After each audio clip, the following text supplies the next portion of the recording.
Hey, Trojan family, what's going on? Welcome back to the USC LAFB show here on the LAFB network. I'm your host, Ryan Dyrud. At this point, somewhat of a rumor, hasn't been officially confirmed, but it is starting to sprinkle about, and I've talked to other people about it, and it seems like it is coming to fruition, and it looks like with the potential hiring of Gary Patterson, Coach Doug Belk will not be returning. I got to give a shout out. My guy, USC J, was the first I heard on this. I believe he was the very first one to break or report this. And like I said, since that, saw some other chatter about the internet waves. And then I personally spoke with some other people as well, close, that may have some intel on that. So haven't seen the official announcement yet. From what I've heard, though, it is looking likely that as long as the Patterson hire becomes official, this will be the case, that Doug Belk will not return. Now, the reasoning for that, I want to do some more digging in. I'll give my opinion right now, but there's not. I've seen some say that USC is pushing him out. Some say that it's more because of Doug Belk wanting to leave or whatever. That I don't know yet. I'll look to hear more, and I'm sure it'll take some time before all the tea leaves or for the shoe to drop, I should say. But there is one thing to note: Gary Patterson, can coach safeties, and so that is certainly, I think, an aspect of it. But where I would kind of push back on that is, Dan Lynn coached safeties, right? When Dan Lynn was first hired here at USC, he had the safety, played safety at Penn State, so obviously had a defensive background. And then they hired Doug Belk on the staff after Dan Lynn was hired to be the defensive back coach. And then just this past season hired Trevon Reed to be the quarterback coach. So Doug Belk's main focus was the safeties. So just because your DC has positional background, I don't think that is the wholehearted reason. Now, it certainly allows you to do that. And remember now, there are certain coaching number limitations.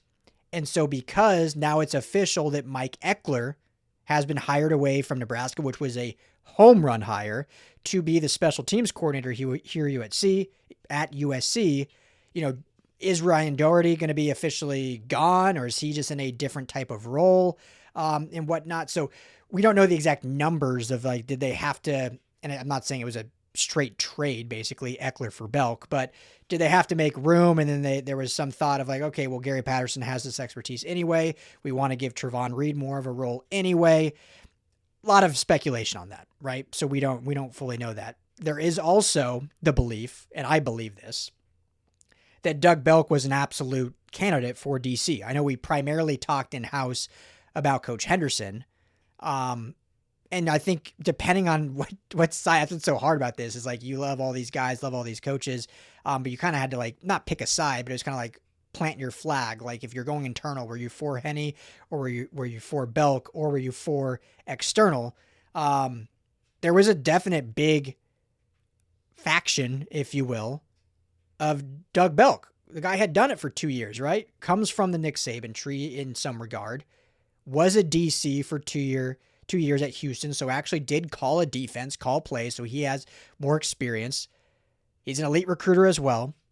So I think there was some absolute thought that there was an absolute reality that he was a true contender for the internal hire, him versus Henny.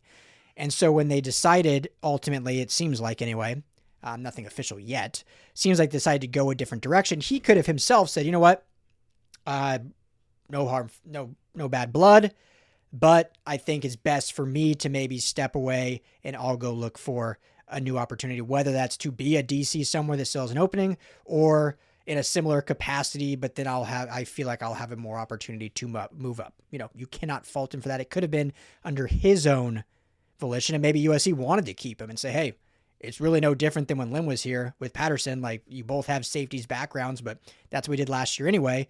So now Gary can just focus on his full, calling the defense, and let you handle the position group and recruiting and whatnot. So it could have been that. Like I said, I will look more into maybe the reasoning why, or there could be the very simple fact that it was going to be next to impossible to hire an external candidate without allowing that candidate to bring in some of his own hires. And so we know, I reported on that it was a pretty non-negotiable from Lincoln Riley and company that they wanted to keep the entirety of the defensive staff intact. But we know how negotiations work in the real world. There's got to be some give and take. And so it could have come down to, again, this is all me just kind of connecting the dots here. It could have been like, all right, from Gary's camp, like, all right, yeah, let's keep most of your staff, but there's one guy I want to bring, and maybe it is like a safeties or defensive back guy that he's worked with in the past. We'll keep everyone else, Henny, Trevon Reed, Ryan, Nua, all that, but I want one guy with me that I've coached with before that knows my style and can help bring the other guys up to speed and stuff. So it could have been that as well. We'll see. Obviously, if another guy gets hired, then we'll kind of know that was more the reasoning. So we'll see. I think, you guys know how I feel about Belk. I love Coach Belk. I think this is a big loss, but, we knew this wasn't going to be a clean. It was either going to be hire internal and keep everyone, or hire external and risk losing most likely at least one, potentially more position coaches. It was going to be a very rare possibility of an external hire coming in with the entire staff intact. It was one or the other. And so it seems like from what we're hearing that this is the direction that it is go. We'll see if any others end up happening as well. I haven't heard of any yet. So based on what I've heard so far is the rest of the staff should stay intact. We know Trevon Reed has been out on the recruiting trail just yesterday, visiting players. Gavin Williams with him, Duve Williams with him, posting pictures on social. So has been on the trail, and we'll see about Henny and Nua and Rob Ryan as it pertains to staff retention. But we'll see. So this is what we're hearing. I'll talk more on this as it comes to actual fruition, but certainly seeming like if Gary Patterson is the hire, which it looks like it is, potentially Doug Belk will not be back as the USC defensive back / safeties coach. So let me know in the comments your thoughts on this. Overall, just understanding, upset, happy. You're losing a big time recruiter. The last thing I'll say on this is Doug Belk, I think, is a tremendous person, tremendous coach. I loved my time talking to him. I would hate to see him go on that aspect. This is part of the business. This is part of the way it goes. But if he were to go, we'll see if any players, again, who knows this day and age with contracts and transfer portal. And, there is the possibility that players technically can just unenroll from a school, right? This is still college athletics, that they could potentially just unenroll and then go to a new school, enroll, and then sign on with the football team. So who knows what all that is. But in terms of just Doug Belk as a recruiter, he is a loss. He is a great recruiter. However, you're still the USC brand. You still should have the culture that Lincoln Riley is telling us that he is building, that he has built. And you should not lose that culture by losing one position coach. There's going to be some you might lose, some players, I mean. That's just the way college football is. We see it all the time. That's a big reason why Caden Dixon-Wyatt is a USC Trojan, because Brian Hartline is no longer at Ohio State. So that will happen. But you shouldn't see this mass movement, or that speaks way more volumes on your program. Because as great as Doug Belk is, he's a piece of the program, not the program. If he's that big of a fraction, then you have bigger issues. Remember when Dante Williams left USC for Georgia, right? He was here at USC for a while. Tremendous recruiter, LA guy, beloved, took over as interim head coach when Clay Helton was fired. Then he obviously, once you bring in Lincoln Riley, he's not retained. He ends up, or he was retained, I think, for the first year. But then ends up making this, basically once Dan Lynn came in, my timeline's all messed up. But anyway, ended up at Georgia. There was this huge, oh man, what a loss in terms of recruiting. I think everyone was a little unsatisfied with the development at the defensive back position, so that didn't feel like a huge loss. But there was certainly the idea of, man, he is an elite recruiter, though. How much is that going to hurt? Well, then Doug Belk comes in and ends up being a better recruiter.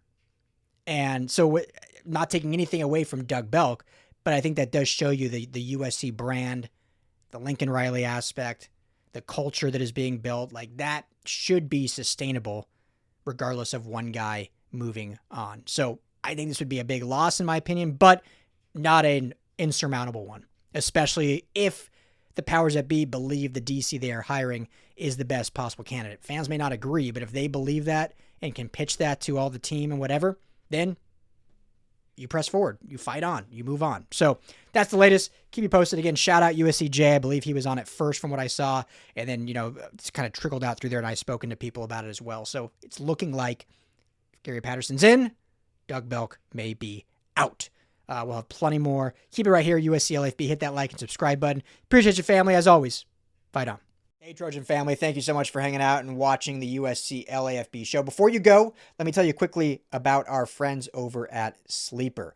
Go right now, download the Sleeper app. It's the #1 sports app, not just for season-long fantasy, but they've got live pickers, they've got live stat updates, they've got a chat that you can chat with other users, plus the daily pick'em, which is a blast, or daily fantasy, whatever you want to call it. You go and pick 2 to 8 players across any sports. If you're talking USC, go choose Jade Mayav in his next matchup. Pick more or less passing yards, more or less touchdowns.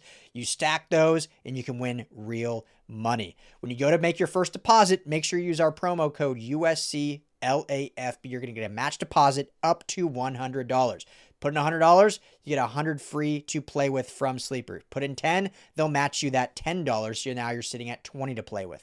But also right now, for any new users, no deposit required. You get $20 free entry. You can stack both. You can get the $20 for free. Go make a deposit. Use USC LAFB. And now you've got a bunch of free money to play with right there on the Sleeper app. Check it out, Trojan family. And when you do, tell them the guys at the USC LAFB sent you.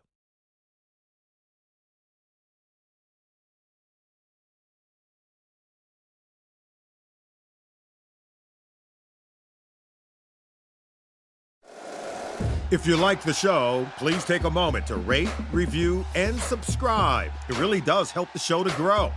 Thank you for listening.